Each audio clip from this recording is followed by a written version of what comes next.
আমার বয়ফ্রেন্ড যখন জানলো जिसने पूछा हमसे बिछड़े यार का, जिसने पूछा हमसे बिछड़े यार का, उसको सीने से लगा कर।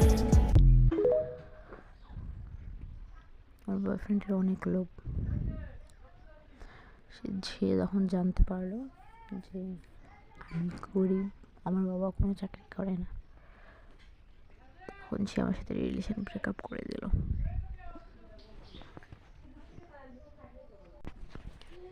3 বছর সে আমার পিছন ঘুরছে, ঘোরার পর আমি রাজি হয়েছি। আমাদের 1 বছরের রিলেশন। 1 বছর পরে সে যখন জানতে পারলো যে আমি একজন গরিব, আমার বাবা একজন গরিব, তার জন্য সে রিলেশন ব্রেকআপ করে দিল।